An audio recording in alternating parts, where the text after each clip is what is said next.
সাজে সেজেছে ফুলের আজ তোমাদেরই মাঝে। সাজো সাজো গো সখী বিবাহেরই সাজে। বাতাসে জেগেছে সুর বাঁশি বাজে দূরে। দুজনে আজ মন্ডি দেবে দুজনেরই তরে। রাজা দুষ্মন্তরে প্রাণে বরণ করে। জীবন কাটাও সুখে সখী আনন্দ আজ ঝরে। সাজো সাজো গো সখী বিবাহেরই সাজে। সাজো সাজো গো সখী বিবাহেরই সাজে। সাজো সাজো গো সখী বিবাহেরই সাজে। এই স্নিগ্ধ তপবনের মাঝে মহর্ষি কর্ণের আশ্রম। এই আশ্রম প্রাঙ্গণে আমাদের সঙ্গে শকুন্তলাকে দেখে মহারাজ দুষ্মন্ত তাকে ভালোবেসে ফেলে। তাই আর দেরি না করে গান্ধর্ব মতে সম্পন্ন হয়ে গেল মহারাজ দুষ্মন্ত ও শকুন্তলার বিবাহ পর্ব। বিবাহ শেষে রাজা ফিরে যাবেন তার রাজ্যে। কারণ হঠাৎ খবর আসে রাজ্য বহিঃশত্রুর দ্বারা আক্রান্ত হতে পারে। তাই রাজাকে দ্রুত ফিরতে হবে। কিন্তু আমাদের সঙ্গে শকুন্তলার এবার কি হবে?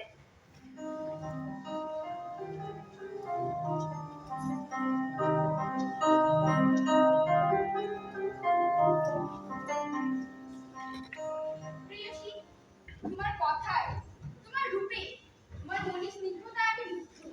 তাই এই মুহূর্তে দ্রুত সিদ্ধান্ত নিয়ে আমি তোমাকে বিবাহ করে ফেললাম। কিন্তু বিশেষ প্রয়োজনে আমাকে আজই চলে যেতে হবে। কিন্তু আমাদের সখী কি করবে? তার কি হবে? মহর্ষি কর্ণদেব তো জানতেও পারবে না মহারাজ। মহর্ষি কর্ণদেবকে বলো রাজা বিবাহ করে ফিরে যেতে বাধ্য হচ্ছেন। তবে খুব শীঘ্রই আমরা রানীমাকে নিয়ে রাজ্যে ফিরব। মহারাজ ক্ষমা করবে, আপনি ব্যস্ত মানুষ। রাজকাজের চাপে যদি আপনি আমাদের সখীকে ভুলে যান, যদি চিনতে না পারেন, তখন আমাদের সখীর কি হবে? রাজা ভুলে যাবেন এ তুমি কি বলছো কর্ণা? ঠিক আছে, আমি এর সমাধান করে দিচ্ছি। প্রথমত, আমি আমার প্রিয়াকে এই জীবনের একদিনের জন্য ভুলে যেতে পারবো না। এই আমার অঙ্গীকার। মহারাজ, আমরা বনবাসী, আপনি রাজাধিরাজ। তবুও যদি কখনো বিস্মরণ হন, সেই আশঙ্কায় আমরা শঙ্কিত। বেশ, তবে এই নাও, সত্যি যদি তোমাদের মনে কোনো শঙ্কা তৈরি হয়ে থাকে, এই অভিজ্ঞান আংটি আমার প্রেয়সীর হাতে থাকলে আর নিশ্চয়ই তোমাদের কোনো চিন্তা নেই। না না মহারাজ, আমার কোনো অভিজ্ঞানের প্রয়োজন নেই। আপনার কথা, আপনার ভালোবাসায় আমার কাছে প্রথম শ্রেষ্ঠ অভিজ্ঞান। আহা, কি অপূর্ব কথা বললে প্রেয়সী। তবুও এই অভিজ্ঞান আংটি তোমাদের রাজ দরবারে পৌঁছে দিতে সাহায্য করবে। মহারাজ, আর বিলম্ব করা যাবে না। সত্য শুনো বা রাজ্যপাল উপস্থিত। এখন রাজ্যের কথা চিন্তা করুন মহারাজ। ঠিক কথা মন্ত্রী। রাজ্যবাসী আমার অভাবে বোধহয় দুশ্চিন্তাগ্রস্ত হয়েছে। প্রিয়ে, আজ তবে আমি আসি। এই কয়দিন তোমার সঙ্গে যে আনন্দের দিন কাটালাম, সেই কথা স্মরণ করে তোমার পথে আমি তোমার জন্য অপেক্ষা করি। মহারাজ, আপনি যান, রাজ্যকে শত্রু মুক্ত করুন। তারপর আপনি আমাকে নেওয়ার ব্যবস্থা করবেন। আপনি রওনা দিন, ঈশ্বর আপনার সহায় হোক। তুমি বসো প্রেয়সী। আপনারা সবাই চলুন।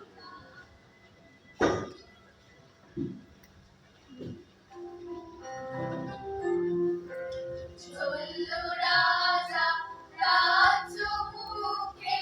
রইল পরে তপবন। রইল হে ভাই তার প্রেয়সী। অপেক্ষাতে গুনছে ফল।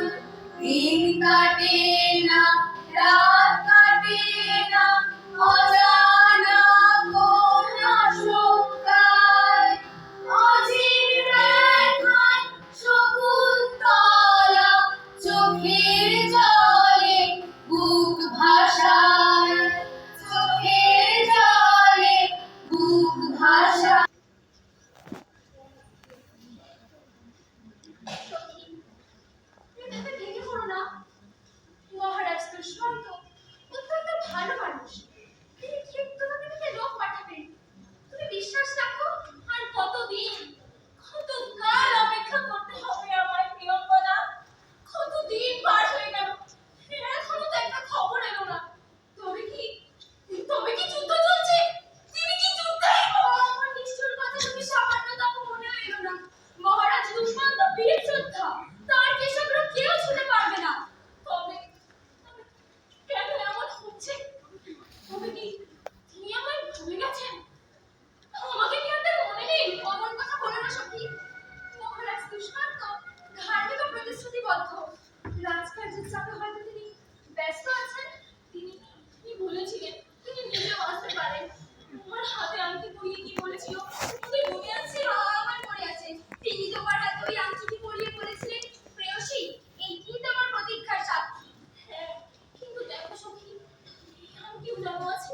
হয়ে রয়েছি।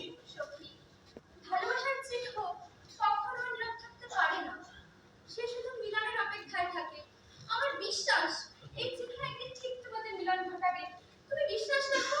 বিশ্বাস তো রাখি, তবুও যে দুশ্চিন্তা দূর হয় না।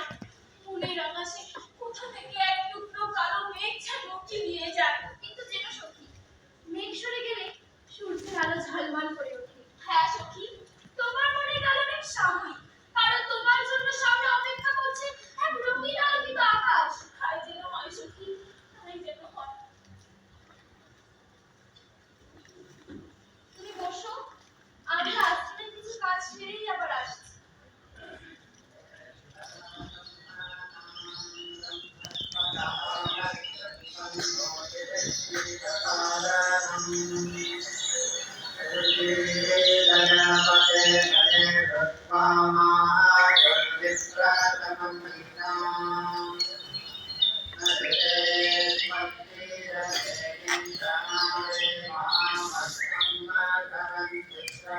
অনেক কি ভাবে মুন্সি কর্মের এই আশ্রমে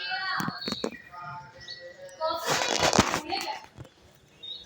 কত প্রান্তর নগর পর্বত, কিন্তু মুন্সি আশ্রম যেন এক অন্নপূর্ণা, পাখির কলকল আর হরিণের চকিতে চল। এই আশ্রমে বড়ই আকর্ষণ। এবার কটা দিন এই আশ্রমে বিশ্রাম নিই। ওখানে কে বসে? ও কি তবে মহর্ষি কর্মে সেই বাড়িতে থাকে? বেশ, তবে ওকে জিজ্ঞাসা করা যাক। এই যে কন্যা, দেখো তো চিনতে পারো কিনা? কন্যা, তুমি আমার দিকে তাকাও। কন্যা, তুমি কি আমার কথা শুনতে পাচ্ছ? কন্যা, এ কি? আপনি আপনি কখন এলেন ঋষিবর? এত বড় স্পর্ধা তোমার! একজন অতিথি তোমার সামনে এসে দাঁড়িয়েছে, অথচ তুমি এতটাই আত্মমগ্ন। ছি ছি ছি, এ কি তোমার আশ্রমের শিক্ষা? এ কি তোমার সনাতন সংস্কৃতি? ঋষিবর, ঋষিবর, আমার প্রণাম গ্রহণ করুন। সরে যাও, আমার কাছে একদম আসবে না। ঋষিবর, আমাকে ক্ষমা করুন, আমি আপনার উপস্থিতি বুঝতে পারিনি, আমাকে ক্ষমা করুন। দুর্বাসার কাছে এই অপমানে করে ক্ষমা নেই।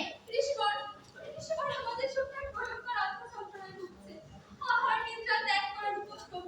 এই অবস্থায় বাচ্চাদের মাঝে মাঝে লোক পেয়ে যাচ্ছে। তার মধ্যে মহর্ষি কর্ণ এখানে উপস্থিত নেই, তাই চোখে আরো বিকর্ষ। এই অবস্থায় আপনি রুষ্ট হবেন না ঋষিবর। আমি কিচ্ছু শুনতে চাই না। সমস্ত মানব কুল জান ঋষি দুর্বাসা কোনো অপমান সইতে পারেন, আর আজ তাকে সেটা দেখতে এর প্রাপ্য আমি না দিয়ে ছাড়ব। আপনার পায়ে পড়ি, আমি আপনার কথা সমাপ্ত। আমার যে ভুল হয়েছে, অন্তত তাকে একবার ক্ষমা সুন্দর দৃষ্টিতে দেখুন ঋষিবর। ক্ষমা? দুর্বাসা অন্যায় করে ক্ষমা বোঝে না, সে বোঝে অভিশাপ। না না ঋষিবর, এত বড় কাজ করবেন না। দয়া করে শান্ত হন, আপনি রুষ্ট হবেন না, আপনি ক্রুদ্ধ হবেন না। শান্ত হবেন কি? যে চিন্তায় তুমি মগ্ন, যার চিন্তায় তুমি আমাকে অপমান করলে, আজকের পর সে তোমাকে চিরতরে ভুলে যাবে। সে আর তোমাকে চিনতে পারবে না।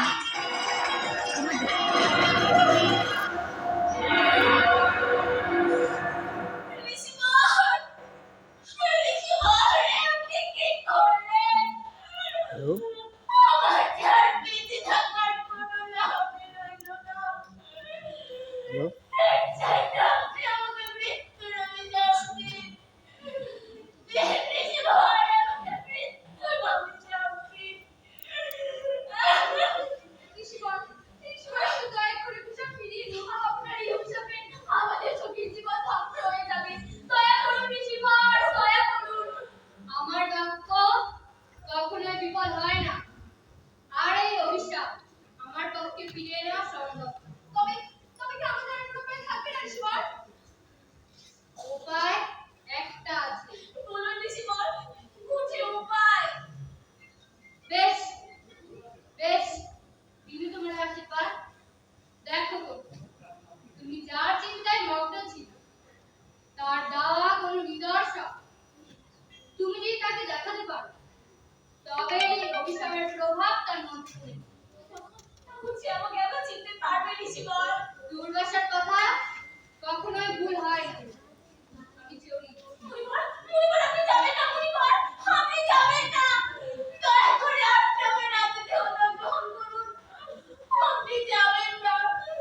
তুমি তো না বল এখন এখন আমি কি করবো পিতা ঘরে ফিরে মুনিমারের কথা শুনতে যে খুব দুঃখ হবে আমি বা কোথায় পাবো সেই দর্শন সঙ্গে তো বলে গেলে তোমার হাতে ধরে ছেড়ে ছেড়ে অপেক্ষা এই আমি তাই তো আর কেঁদো না সখী এই আংটি হবে আমাদের একমাত্র আশা সখী এই আংটি তোমাকে রক্ষা করবে তোমার সংসার করে দেবে দুশ্চিন্তা করো না আর কোনো ভয় নেই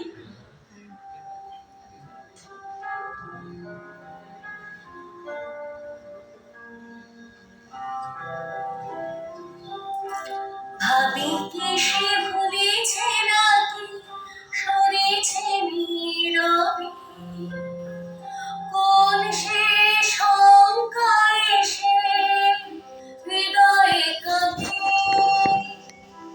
ভাবি কি সে ভুলেছে নাকি সরেছে নীরবে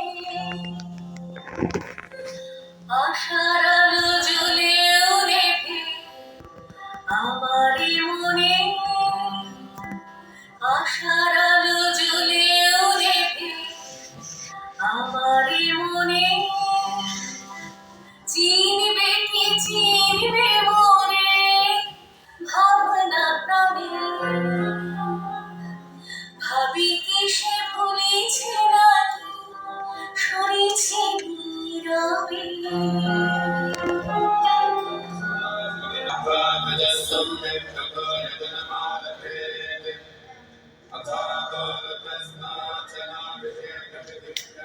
ওই ওই গো তোমাদের রয়েছে তাড়াতাড়ি এসো দীর্ঘ পথ পেরিয়ে রাজপুর খুব বড়ই বিপদসব তাই আর দেরি না এসো মা আমার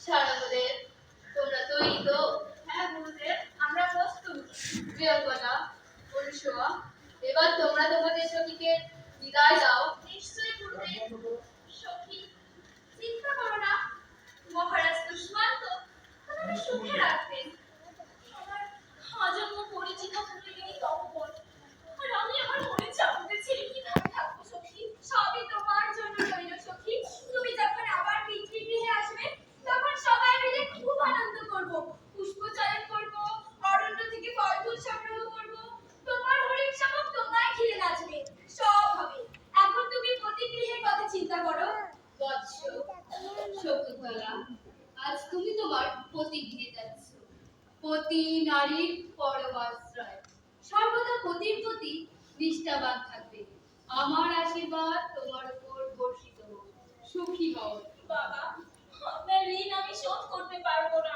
ও কথা বলতে নেই মা যাও সুখী হও আমাদের মনে রেখো সখী রওনা হও হে আমার প্রিয় তপবন তোমরা সবাই ভালো থেকো আজ আমি আসি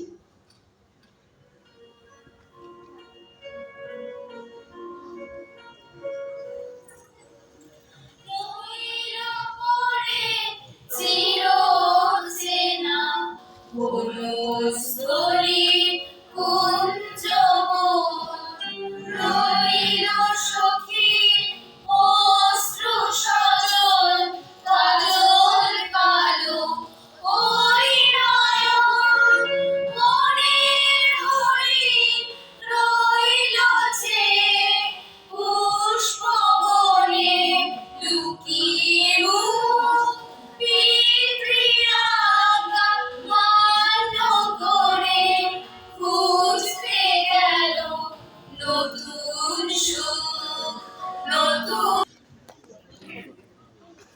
আজ সবাইকে বাদ দিয়ে আপনাদের দুজনকে বিশেষ কারণে করে থাকতে হচ্ছে সেই যুদ্ধের পর দেখুন অনেকটা সময় কেটে গেছে কিন্তু রাজ্যের উত্তর প্রান্তে আবার শত্রু রাজ্য অশান্তি শুরু করেছে এ বিষয়ে আপনাদের সাথে মহারাজ খুশির সংবাদ রানীমা এসেছে রানীমা কোথায় রানীমা বাইরে অপেক্ষা করছে সেই তপবন থেকে এতটা পথ হেঁটে এসেছে পথশ্রমে রানীমা তার সঙ্গে বড়ই ক্লান্ত আপনি অনুমতি দিলে তাদের নিয়ে আসতে পারেন কি বলছো প্রহরী কোন রানীমা কোথায় রানীমা সে কি মহারাজ বছর কয়েক আগে আপনি বংশধরের রাজা বাবা শকুন্তলাকে বিবাহ করলেন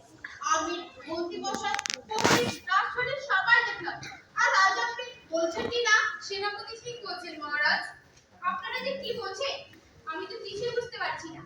বেশ, যারা এসেছে তাদের ডাকো।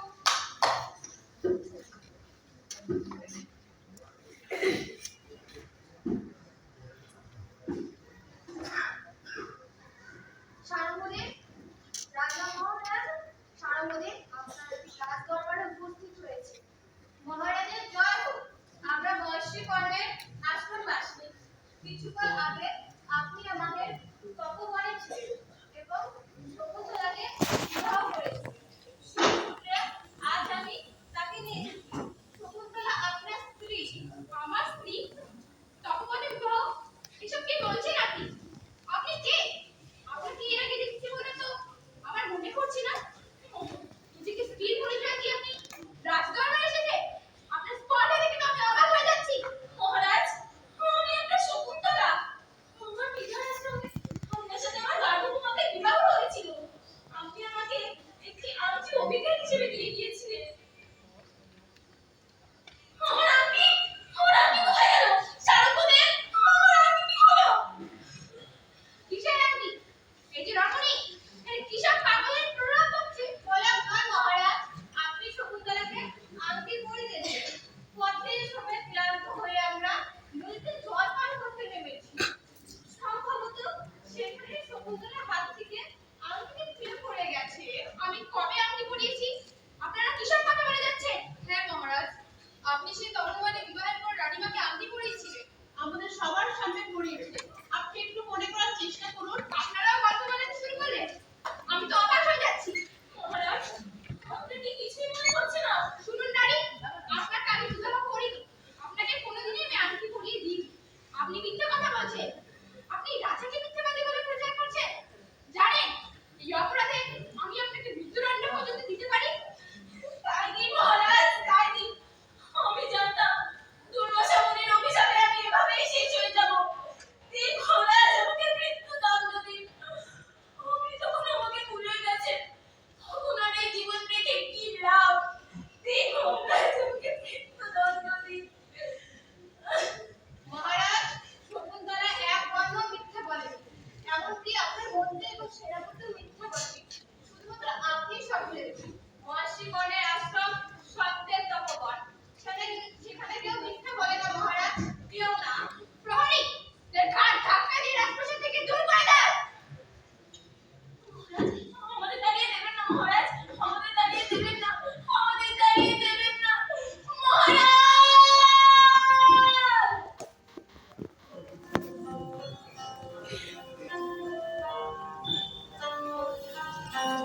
এমন পরীক্ষা হারিয়ে গেল সেই জীবনের প্রেমের প্রতিজ্ঞা। গেলেই ঘুরে হৃদয় আমার পুড়ে হলো ছাই। কেন আমায় দূরে ঠেলো, জানতে পারি নাই, আমি জানতে পারি নাই, রাজা জানতে পারি নাই।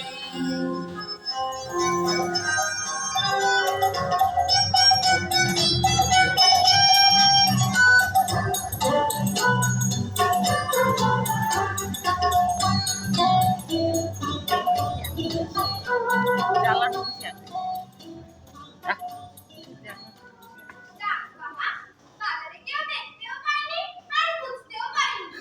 কিন্তু আমি আর বাজারের কথাটা ঠিক মনে করলাম না।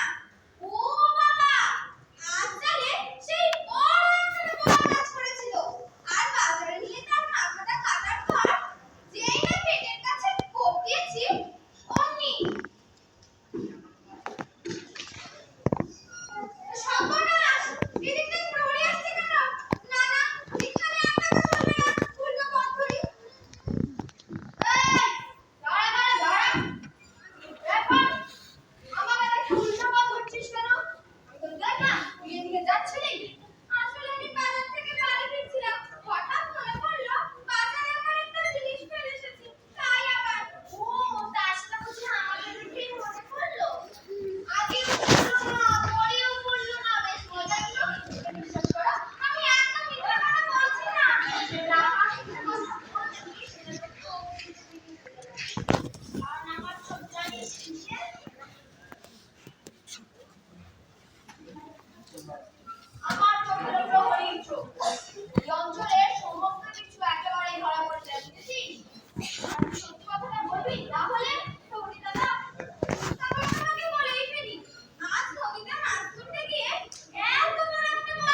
সর্বনাশ!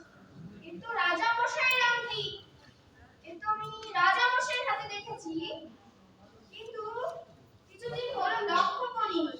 এই ধীবর, তুই চুরি করিসনি তো? না প্রহরী দাদা, আমি তো সত্যি কথাটাই বলে দিলাম। তুই যদি সত্যি কথা বলিস, ছেলে কোনো ভয় নেই।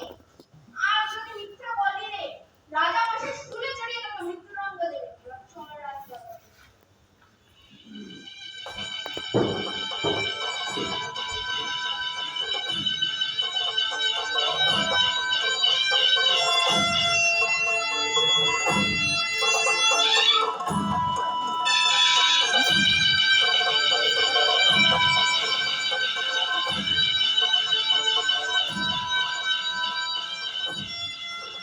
মহারাজা! মহারাজা! দেখুন কি আশ্চর্য ঘটনা! কি হয়েছে প্রহরী?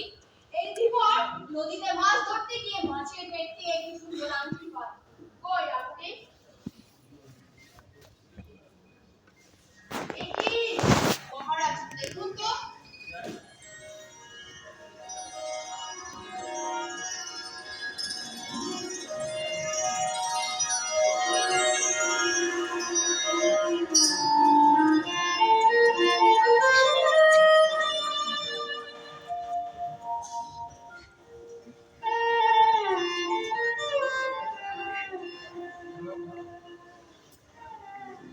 এ তো সেই আংটি।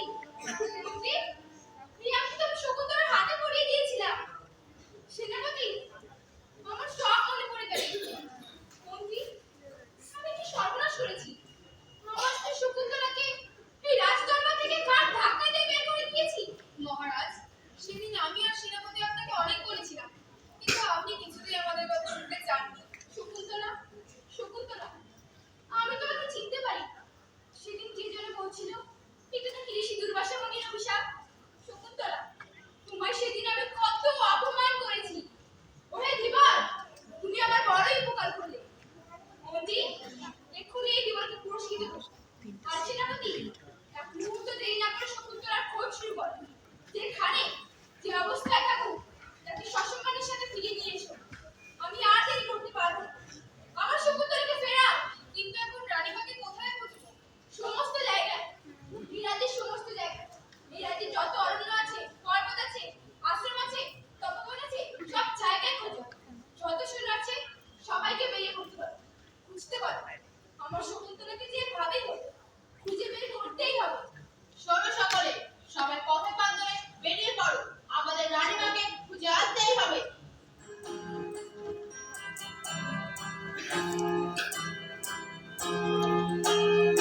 মন্ত্রী খোঁজে, রাজা খোঁজে, কোথায় শকুন্তলা? আমার প্রাণে বাজছে শুধু বিরহের এক জ্বালা। কোথায় তুমি আমার প্রিয়া, সেই কথা আজ মনে।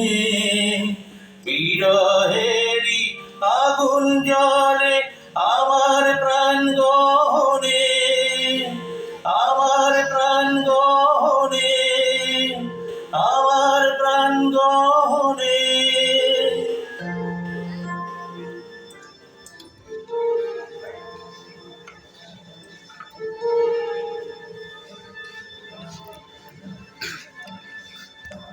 মহারাজ! মহারাজ!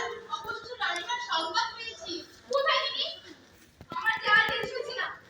চলো, আমি তাকে আনতে যাবো। না মহারাজ, তিনি বেরিয়ে পড়েছেন। রাজপুরোহিত সাথে কর্ণের শিষ্য দরবারে আসছে।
ঋষি দুর্বাসা মুনির অভিশাপে আমার স্মৃতি বিলুপ্ত হয়েছে। আমার কিছুই মনে ছিল না। কিন্তু বিশ্বাস করো, তুমি কিন্তু আমার হৃদয়ে ছিলে। কোনো কথা আর মনে রাখবেন না মহারাজ, কিন্তু আমাকে আর কখনো ভুলে যাবেন না তো?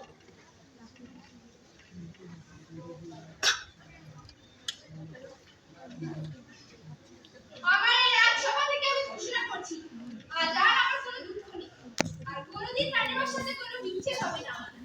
আমার রাজ্যবাসী, তোমাদের রানীমাকে আজ থেকে আমি সসম্মানে আমার কাছে স্থান প্রজা কল্যাণে আজ থেকে রানীমা তোমাদের সাথে থাকবে।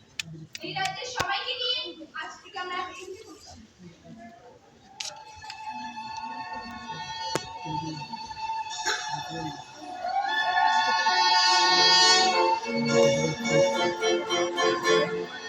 দুঃখের রাত শেষে আজ মোরা ধন্য, তোমারে পেয়ে আজ এই জীবন পূর্ণ। দুঃখের রাত শেষে আজ মোরা ধন্য, তোমারে পেয়ে আজ এই জীবন পূর্ণ। এই জগতে আমাদের আর কোনো নাই ভয়, এই জগতে আমাদের আর কোনো নাই ভয়। এরিয়ার চিরায়ত এই বন্ধুর অভয়, এরিয়ার চিরায়ত এই বন্ধুর অভয়, এরিয়ার চিরায়ত এই বন্ধুর অভয়।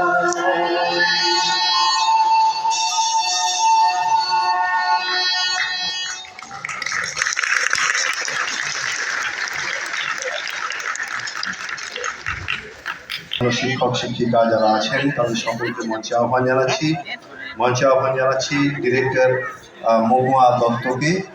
আপনি প্লিজ মঞ্চে আসবেন।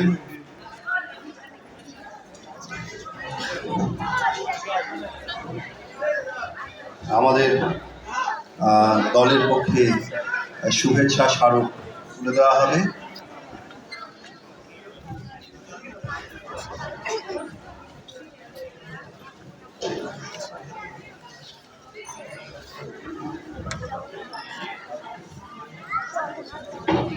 দেবাংশু ভট্টাচার্য, তাকে মঞ্চে আসতে অনুরোধ করছি শুভেচ্ছা স্মারক তুলে দেওয়ার জন্য।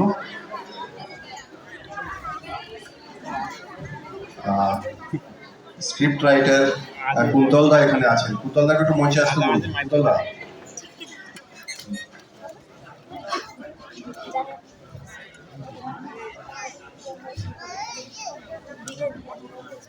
নির্দেশক মহুয়া দত্তের হাতে শুভেচ্ছা স্মারক তুলে দিচ্ছেন দেবাংশু ভট্টাচার্য।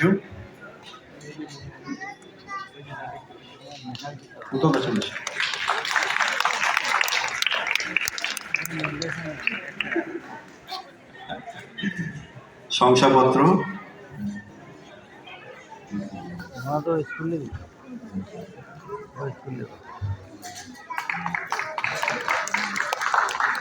এবারে সকলকে মেডেল পরিয়ে দেবে দেবাংশু ভট্টাচার্য।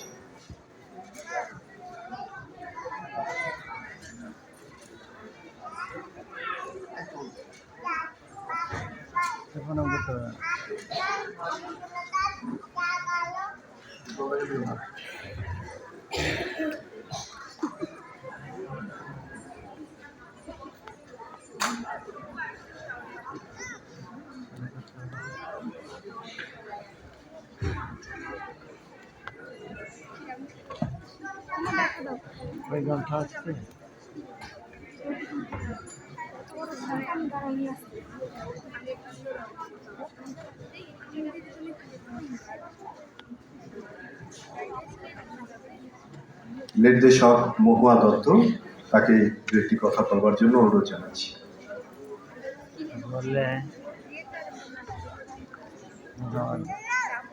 আমি একটু কুশলকে মঞ্চে ডেকে দিই।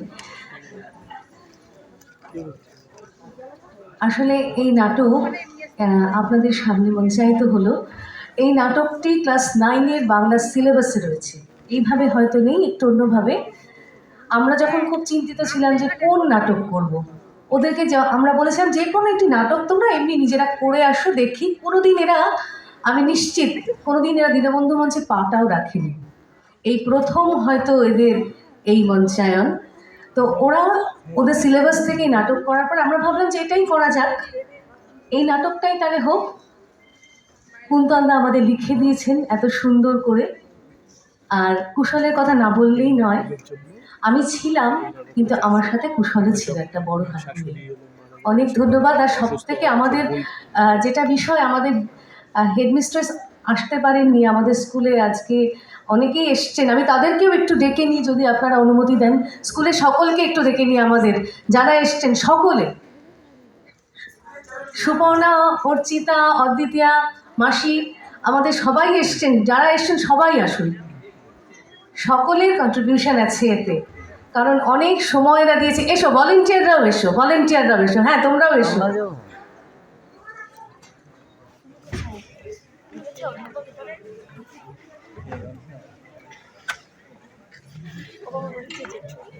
আগের মাস্টারমশাই বললেন আপনারা হয়তো একটা নির্দিষ্ট সময়ের নাটক দেখলেন, কিন্তু এর পেছনে সত্যিই অনেকটা সময়, শুধু সময় নেয় অনেক কিছু, এদের অনেক বকাঝকা, অনেক কিছু, যাক আজকে সেটা সার্থক। আর সব থেকে বড় ধন্যবাদ দেব ঋত্বিক নাট্য সংস্থাকে, তারা এত সুন্দর স্কুল লেভেলে এই নাটকের একটা প্রতিযোগিতা আয়োজন করেছে, যার জন্য আমাদের স্কুলের ছেলেমেয়েরা একটা সুযোগ পেয়েছে। অনেক ধন্যবাদ তাদের। এবারে কুন্তলদা। আজ থেকে বহু বছর আগে মেঘদূত নিয়ে একটা কাজ করেছিলাম।